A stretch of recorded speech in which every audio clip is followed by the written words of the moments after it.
દર્શક મિત્રો, શરૂઆત કરીએ આજના સૌથી ચોંકાવનારા અને કાયદા વ્યવસ્થા પર સીધો સવાલ ઊભા કરતા મોટા સમાચારથી। અમદાવાદમાં હવે જાણે ગુનેગારોને કાયદાનો કોઈ ડર જ ન રહ્યો હોય તેવી ઘટના સામે આવી છે। કોર્ટના પરિસરમાં જ્યાં ન્યાય મળે છે ત્યાં ફરિયાદીને જાનથી મારી નાખવાની ધમકી આપવામાં આવી તેવા કિન્નર સમાજનો આક્ષેપ। વિગતવાર વાત કરીએ તો અમદાવાદમાં કિન્નર સોનમ કે દામિની ખુલ્લેઆમ મોતને ઘાટ ઉતારી દેવાની ધમકી મળી છે તેવા આક્ષેપ કર્યા અને આ સમગ્ર મામલો ત્યારે ગરમાયો જ્યારે ફરિયાદી કોર્ટમાં પોતાની મુંદત ભરવા માટે પહોંચ્યા હતા। આક્ષેપ એ છે કે આરોપી સંજય વ્યાસ દ્વારા ફરિયાદી પર કેસ પાછો ખેંચવા માટે ભારે દબાણ કરવામાં આવ્યું। જ્યારે ફરિયાદી નુક્યા ત્યારે આરોપી સંજય વ્યાસ દ્વારા તેમને સીધી જાનથી મારી નાખવાની ધમકી આપી દેવામાં આવી। આ ઘટના દર્શાવે છે કે આરોપીના હોંસલા કેટલા બુલંદ છે। જોકે આ ધમકીથી ડર્યા વિના ફરિયાદી કિન્નર સોનમ દે એ કાયદાનો સહારો લીધો। તેમણે તાત્કાલિક ધોરણે અમદાવાદના કારજ પોલીસ સ્ટેશનમાં આરોપી સંજય વ્યાસ વિરુદ્ધ સત્તાવાર ફરિયાદ નોંધાવી।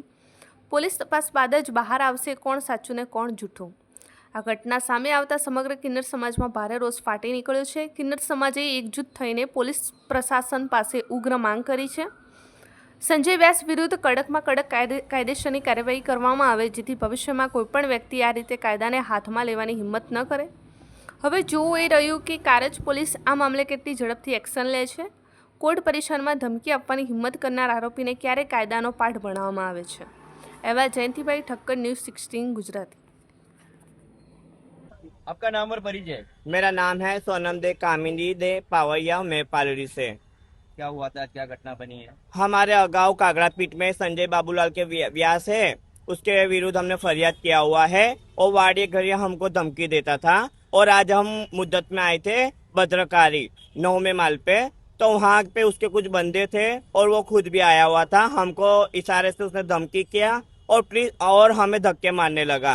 हाँ, कि तुम लोग को बता देंगे, केस वापस ले लो। हाँ, तो हमारी लड़की के ऊपर जान का खतरा है, तो हम कारंज पुलिस स्टेशन में आए और हमने उसके विरुद्ध फरियाद किया। 112 नंबर पे फोन किया तो वहाँ पे पुलिस ने हमको खूब सपोर्ट किया।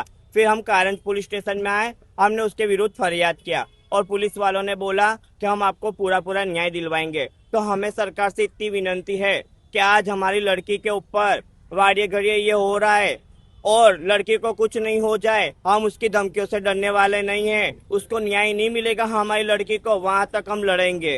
जय हिंद, जय भारत। पूरा मामला क्यों बार बार आ रहा है सामने, क्या है? मतलब संजय बाबूलाल व्यास का आप लोगों का मसला क्या है? बस मसला यही है कि वो कुछ हफ्ते मांगता है और हमारी लड़की गोद ली हुई है, उसको खराब उसके शरीर के पार्ट दिखा के उसने आगे हमको वीडियो कॉलिंग में उसको डराया, धमकाया और उसके विरुद्ध हमने फरियाद किया हुआ है। और वो यूं कहता है पैसा ले लो या तो फिर ये केस वापस लो। कशिश दे उन्होंने एक वीडियो वायरल किया था, उन्होंने ये बताया समाधान हो गया, फिर क्यों झगड़ा हुआ?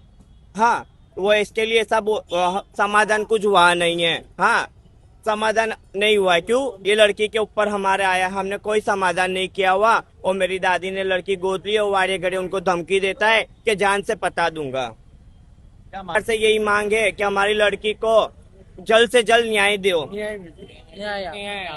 हाँ, और उसके हमारी दादी को भी जान का खतरा है।